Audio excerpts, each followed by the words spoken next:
दोस्तों, target with PS Parihar channel में आपका स्वागत है। आइए शुरू करते हैं और देख लेते हैं कि दैनिक रोजगार समाचार के इस वीडियो में विद्यार्थी जीवन से संबंधित कौन कौन सी सूचनाएं हैं। तो वीडियो को जल्दी से लाइक कर दें, शेयर कर दें। जिन छात्रों ने चैनल को अभी भी सब्सक्राइब न किया हो तो जल्दी से सब्सक्राइब कर लें ताकि आप लोगों को इसी प्रकार की ऑथेंटिक अपडेट से सबसे पहले मिलती रहे।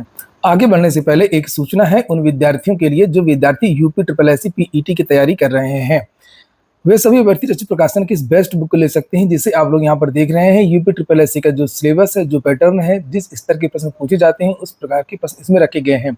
ये प्रैक्टिस सेट की बुक है। इसमें आप लोगों को 20 प्रैक्टिस सेट मिलेंगे, 4 शॉर्ट पेपर मिलेंगे, 1950 से ज्यादा बहुविकल्पी प्रश्न और सभी प्रश्नों की विस्तृत व्याख्या आपको इसी पुस्तक में मिल जाएगी।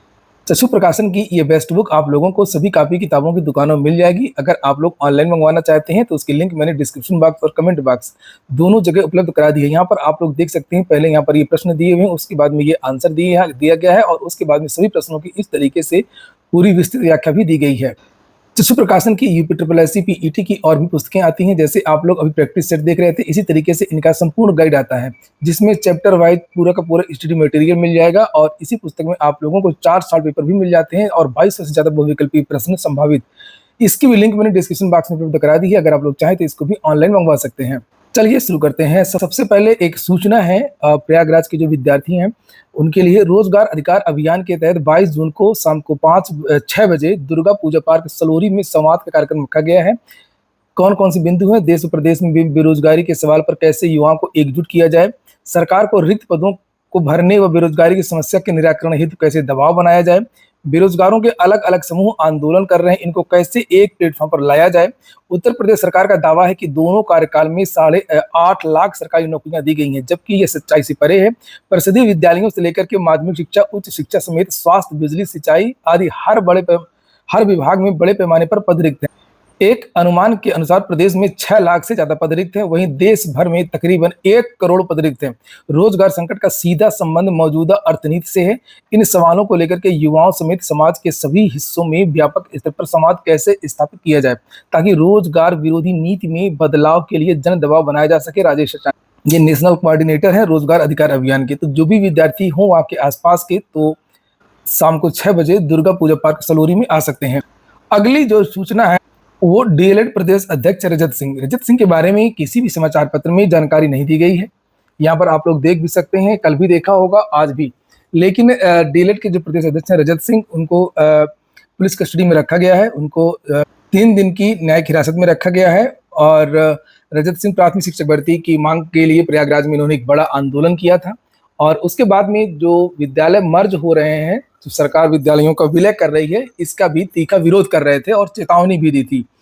तो कल जमानत नहीं हो सकी है। उम्मीद है कि सोमवार या मंगलवार को रजत सिंह की जमानत हो सकती है। वहीं पर सरकार अपना जो कार्यक्रम है वो जारी रखे हुए है। अभी आपने सुना होगा कि लखनऊ के लगभग 400 जो विद्यालय हैं वो विलय होने की सूचना 2 दिन पहले समाचार पत्रों के माध्यम से दी गई थी। 75 के 75 जिलों में पत्र भेज दिया गया है विलय को लेकर के। और प्रयागराज में भी 414% स्कूलों पर संकट गहरा गया है। लिखा है कि 50 से कम छात्र वाले जिले के 414% स्कूलों पर गहराया संकट। स्कूलों के पेयरिंग आदेश के बाद बढ़ी अध्यापकों की बेचैनी। बीईओ चिन्हित विद्यालयों का स्थलीय भ्रमण कर पेयरिंग का देंगे प्रस्ताव। परिषदीय स्कूलों के मर्जर आदेश के बाद से कम छात्र संख्या वाले स्कूलों के शिक्षकों की बेचैनी बढ़ गई है। प्रयागराज में खास तौर से उन 414 स्कूलों पर संकट है जहां छात्र छात्राओं का नामांकन 50 से भी कम है। आप लोगों ने वीडियो को लाइक तो किया नहीं होगा, आप लोग वीडियो को बिना कहे लाइक कर दें। जब मैं कहता नहीं तब तक आप लोग लाइक नहीं करते हैं। आप लोग सीएम योगी न बनिए, लोग कुछ भी कहते रहते हैं, वो सुनते ही नहीं है। इसी तरीके से आप लोगों से मैं कहता रहता हूँ, लेकिन आप लोग वीडियो को लाइक नहीं करते हैं। खैर, हम लोग बात कर रहे थे स्कूलों के विलय की। इसका बहुत ज्यादा व्यापक विरोध हो रहा है। अब शिक्षक संगठन भी आ गए हैं इसके विरोध में। यहाँ पर लिखा भी है, स्कूलों के विलय के विरोध में उतरा शिक्षक संगठनों का संयुक्त मोर्चा।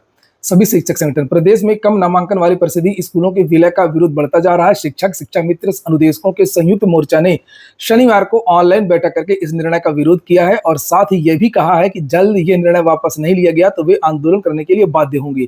संयुक्त मोर्चा के प्रांतीय सचिव दिलीप चौहान ने बताया कि विद्यालयों के विलय से वह बच्चे जो गरीब तबके से आते हैं, जिनके पास विद्यालय तक आने जाने का कोई संसाधन नहीं है, ऐसे बच्चे अपने घर के पास के विद्यालय में शिक्षा पाते थे, वे प्रभावित होंगे। एफआरसीटी के संस्थापक महेंद्र कुमार वर्मा, विशिष्ट बीटीसी संगठन के वरिष्ठ उपाध्यक्ष शालिनी मिश्रा, अटेवा के प्रदेश अध्यक्ष विजय कुमार बंधु ने इसका विरोध किया है। वहीं बीटीसी संघ के प्रदेश अध्यक्ष नीतीश पांडे ने कहा है कि जो बीटीसी बीएड के लाखों युवा हर साल निकल रहे हैं वह कहां जाएंगे।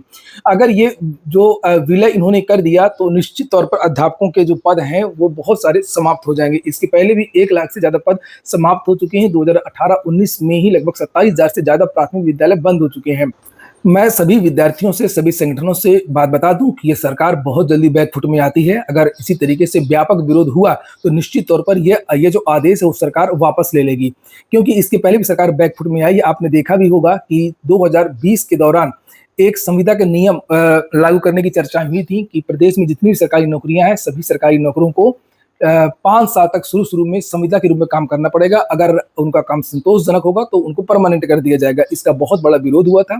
उसके बाद सरकार बैकफुट में आ गई थी। किसान आंदोलन में भी देखा था भूमि अधिग्रहण का एमएसपी वाला, उसमें भी सरकार बैकफुट में आई और वो किसान आंदोलन की जीत हुई।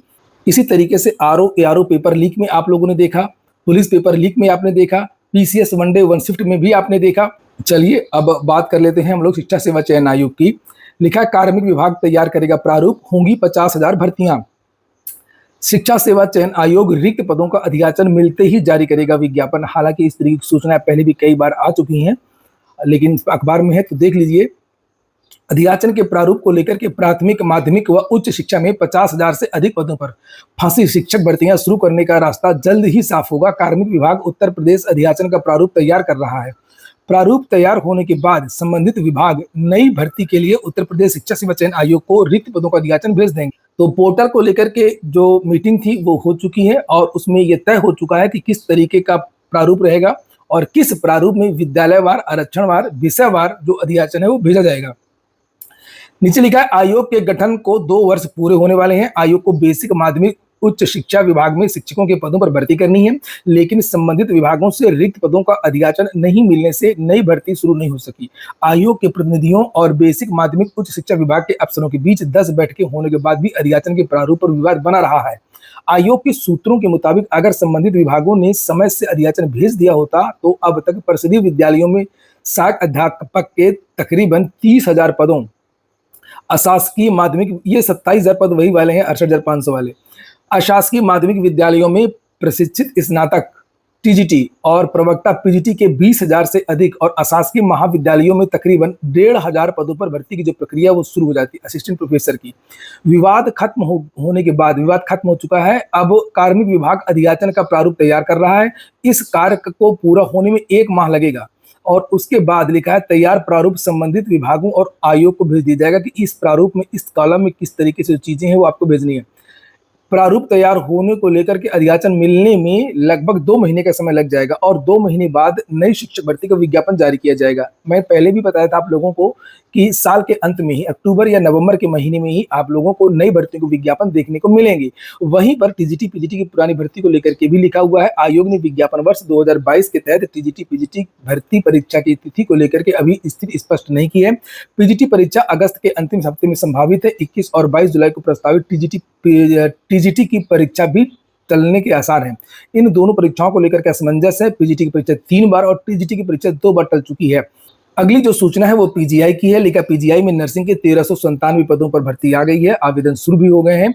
संजय गांधी पीजीआई में नर्सिंग समेत अन्य पदों पर भर्ती के लिए आवेदन की प्रक्रिया शुरू हो गई है। आवेदन की अंतिम तारीख 18 जुलाई है। भर्ती संबंधी विस्तृत जानकारी आपको इसकी वेबसाइट sgpgims.org.in पर उपलब्ध है। पीजीआई में नर्सिंग के 1200 पदों के साथ ही कुल 1397 पदों पर भर्ती होनी है। संस्थान की ओर से जारी विज्ञापन के तहत नर्सिंग के 1200 पदों के साथ ही जूनियर अकाउंट ऑफिसर के 6, टेक्निकल ऑफिसर CWS बायोमेडिकल के 1, न्यूक्लियर मेडिसिन टेक्नोलॉजिस्ट के 7, स्टोर कीपर के 22, medical social service officer grade 2 के 2, सीनियर एडमिनिस्ट्रेटिव असिस्टेंट के 32, स्टेनोग्राफर के 64, CSSD असिस्टेंट के 20, ड्राफ्टमैन के 1 और हॉस्पिटल अटेंडेंट के 43 पदों पर भर्ती होनी है। इन पदों पर नियमानुसार आरक्षण लागू होगा। सभी पदों पर भर्ती कंप्यूटर आधारित टेस्ट के आधार पर होगी। भाषा का माध्यम अंग्रेजी ही रहेगा। ग्रुप घ के अभ्यर्थी को इससे छूट मिलेगी और परीक्षा लखनऊ के साथ ही देश भर के चुनिंदा शहरों में होगी। अगली और अंतिम सूचना है उत्तर प्रदेश लोक सेवा आयोग की। आयोग से पूछा संदिग्ध लोक सेवकों पर कार्रवाई की क्यों नहीं दी मंजूरी? उत्तर प्रदेश लोक सेवा आयोग यह स्पष्ट करे कि सीबीआई की ओर से कई पत्र जारी होने के बावजूद आयोग ने संदिग्ध लोक सेवकों के खिलाफ सीबीआई को कार्रवाई की मंजूरी क्यों नहीं दी? यह मांग उन अभ्यर्थियों की है जिन्होंने भर्ती परीक्षाओं में धांधली के खिलाफ सीबीआई के समक्ष अपने बयान दर्ज कराए थे। सीबीआई निदेशक प्रवीण सूद की ओर से मुख्य सचिव को भेजे गए पत्र में यह स्पष्ट कहा गया है कि परीक्षाओं में धांधली के मामले में 3 संदिग्ध लोक सेवकों के खिलाफ कार्रवाई के लिए सक्षम प्राधिकारी से मंजूरी मिलने का अगस्त 2021 से इंतजार हो रहा है। एपीएस परीक्षा 2010 के अभिलेखों के लिए आयोग को 5 बार पत्र लिखे गए और पीसीएस परीक्षा 2015 से जुड़े जरूरी दस्तावेजों के लिए आयोग को 8 बार पत्र लिखे गए हैं, लेकिन संपूर्ण दस्तावेज उपलब्ध न कराए जाने की वजह से सीबीआई के लिए किसी भी निष्कर्ष तक पहुंचना मुश्किल हो गया है। अन्य समाचार पत्रों में भी ये सूचना दी गई है, जिसे आप लोग यहाँ पर ये देख सकते हैं। लिखा है यहाँ पर, आयोग के खिलाफ आंदोलन करने वाले प्रतियोगी छात्र संघर्ष समिति के अध्यक्ष अवनीश पांडे का कहना है कि सीबीआई ने अपनी प्रारंभिक जांच पूरी करने के बाद 5 मई 2018 को पीसीएस 15 और 4 अगस्त 2021 को एपीएस 2010 में लोक सेवा आयोग के अधिकारियों के विरुद्ध मुकदमा दर्ज कराया था।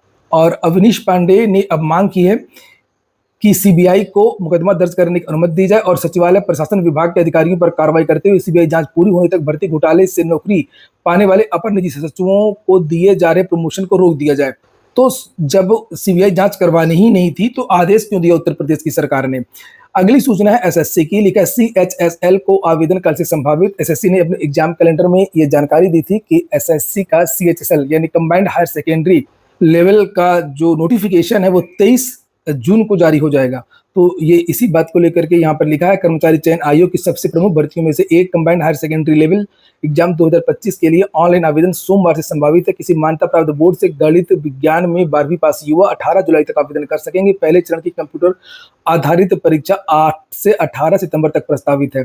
तो ठीक है दोस्तों, ये हो गया आज का वीडियो आपको अच्छा लगा हो, आपके काम का हो तो लाइक अवश्य कर दें। जिन छात्रों ने चैनल सब्सक्राइब न किया हो सब्सक्राइब कर लें। पूरा वीडियो सुनने के लिए बहुत बहुत धन्यवाद।